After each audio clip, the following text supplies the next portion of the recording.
Hey guys, Duck-billed Platypussy here. How's it going, bro?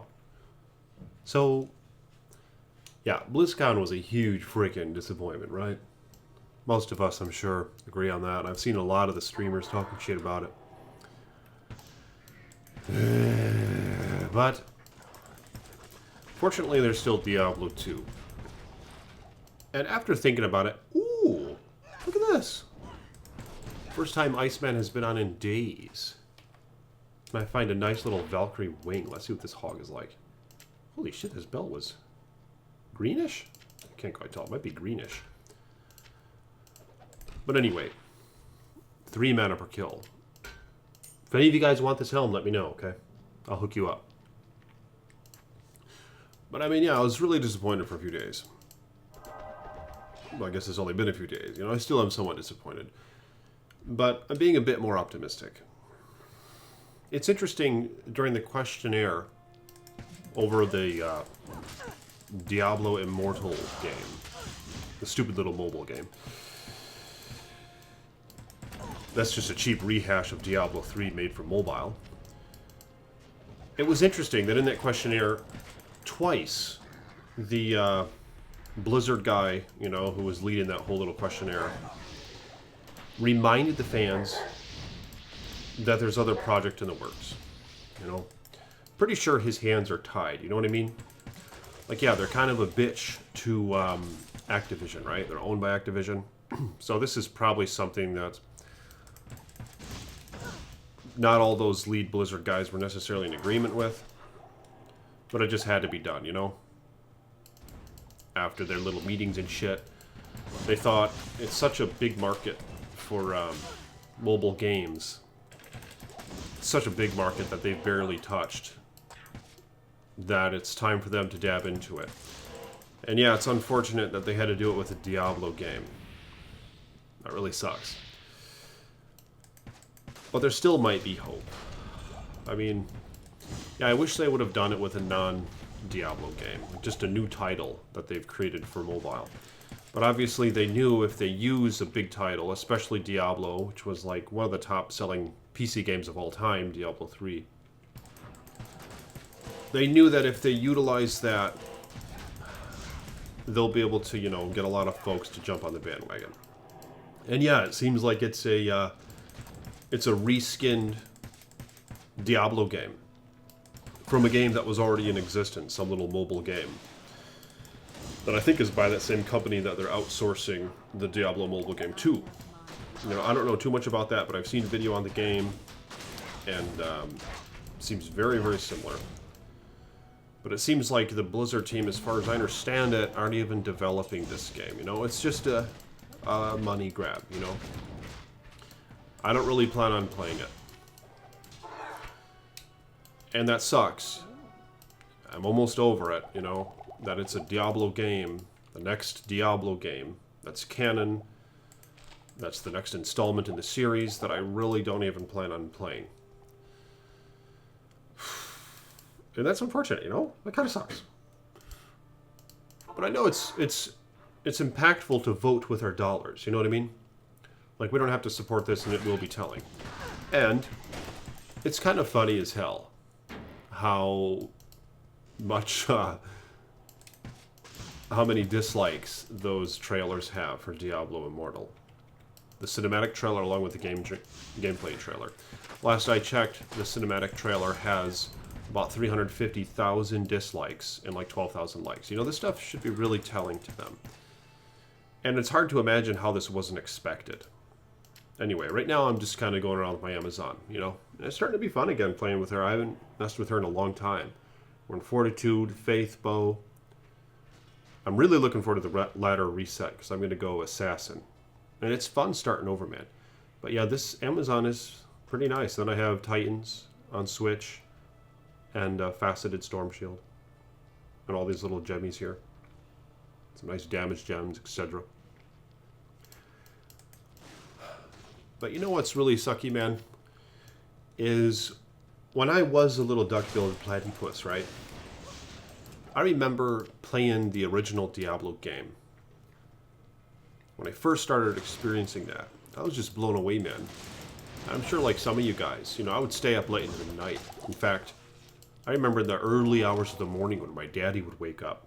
He'd get, you know, he'd start, my room was downstairs in the basement. And I'd hear him coming down the stairs to get ready for work at like 5 a.m. or something. And I would have to quickly rush to my bed from the computer desk because I was up until 5 a.m. playing Diablo 1.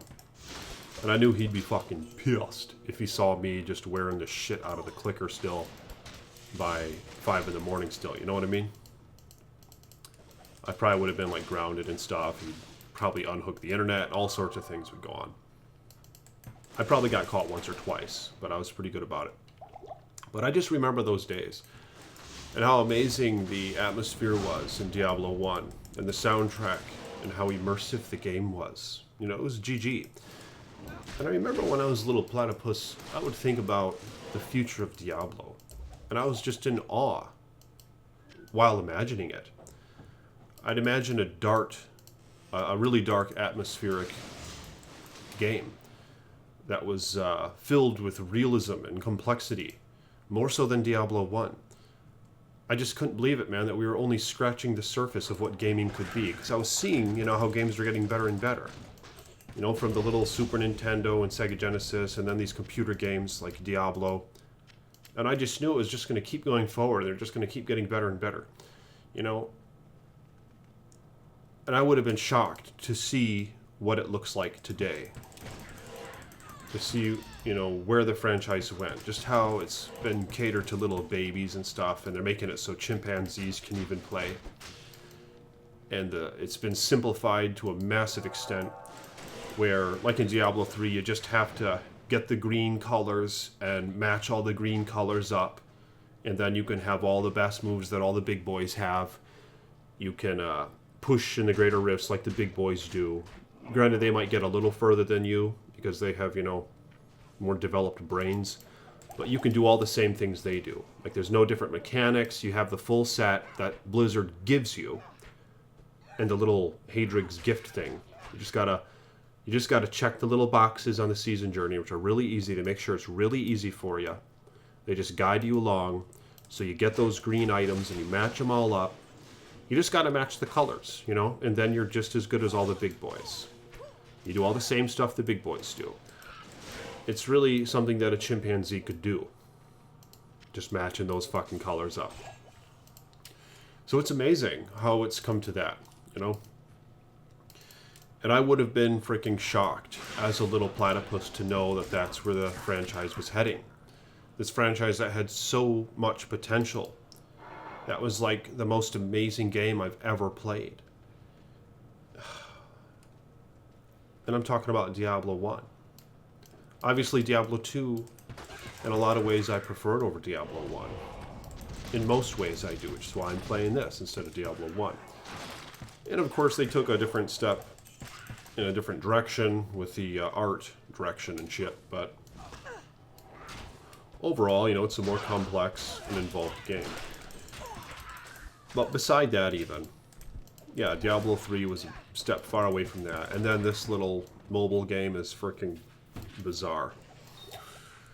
But, yeah, it's impressive how much it's changed. And it's really unfortunate. But like I said, I think there's a chance that they might learn from it. And they might have already have learned from it. I think if Diablo 4 is in production, it's probably going to be far different than Diablo 3. For one, they're going to probably want to change the art style drastically so that it's recognizable as a new game, a new Diablo game. And it doesn't look like Diablo 3. You know, that's going to be a great way to promote it, especially if they bring it back to realism, like what we're hoping for, and maybe less simplified and have rune words and stuff like that again. You know, more incentive to trade and collect goodies and not just match colors and be godly. So it might be heading in that direction. It's hard to say. But I think there's a chance it is. That Diablo 4 is at the least going to be better than Diablo 3. And hopefully the art style and atmosphere is similar to what it was in Diablo 1. That's what I'm hoping for. And the gameplay, perhaps, you know, can take some tips from Diablo 2. The itemization can take tips from Diablo 2 and expand on it. Things like that. I think there's a chance that this could be a reality. Still. Maybe even in the next 6 months or so, we'll hear some announcement or get some images. But at the most, I think we'll hear it by next BlizzCon, which sucks because it's a year away. But and I think, like I said, the reason the mobile game looks so shitty and it looks just like Diablo 2 is because it's just a quick money grab for Blizzard. I think that's evident, but if they're not even developing the game, if another publisher is primarily developing the game, they're outsourcing it, then it's not really the next Diablo game for the Blizzard team. Damn, look at this. I'm finding all these uniques. Axe of Fetchmar. Freeze his target. I remember finding this way back in like Diablo Classic, I think. And then this flail. Is this the General's Tanduliga or something? Yeah, it is. They're both ethereal. And what are the chances of that? Iceman finds 2 normal mode weapons, about in the same category, roughly. Both ethereal. That's pretty epic. Look at the slow target on this thing. It's a hog.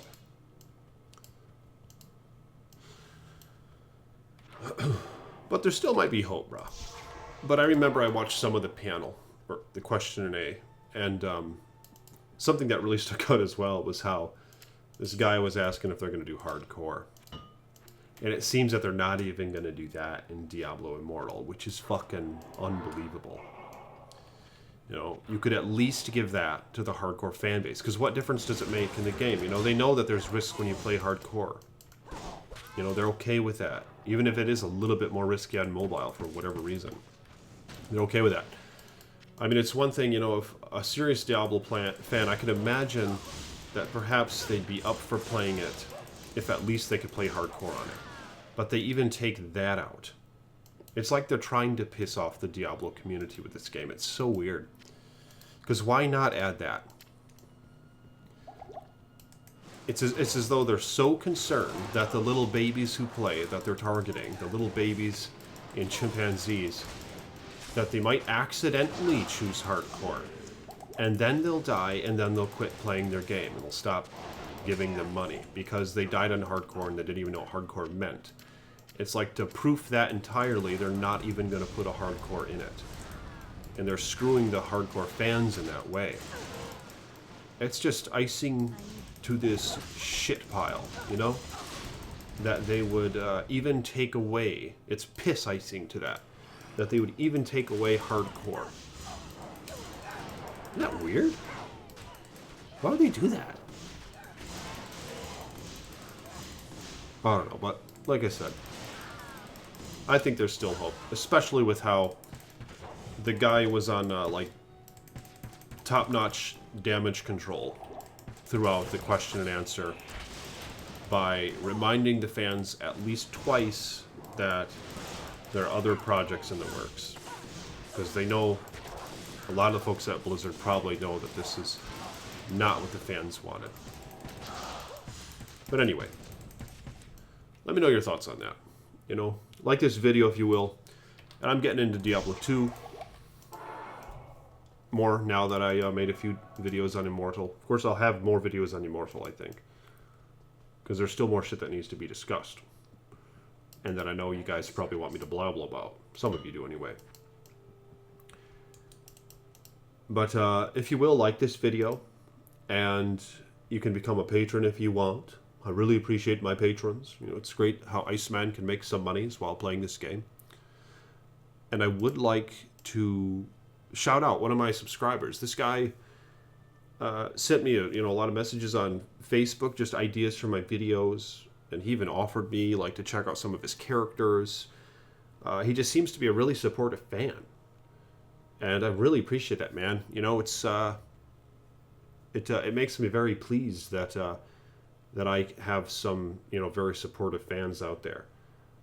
Because some months back when I made this channel, it sucked, man, starting over on YouTube from scratch. And I just knew it was going to be a long road. But it's been coming along really well, you know.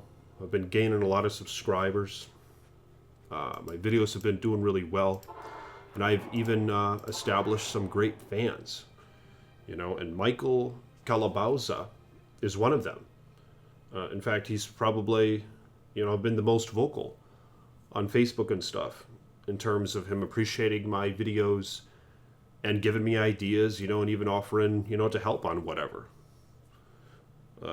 Like you said, I could check out some of his characters, stuff like that, man. It's amazing. So thanks, brah, for being so supportive of the Iceman in that way. Really appreciate you, man. And you other guys who are, you know, helping me out on Patreon. So, more vids to come on that, man. And on everything else, you know, regarding Diablo and Diablo 2. Really looking forward to Ladder Reset. And yeah, Michael, for example, if you want to, if you want to go US Ladder East this coming reset, rock, man. We got a couple boys who are going to be starting over. That'd be a good time. But if you guys will like this video and subscribe, peace be with you.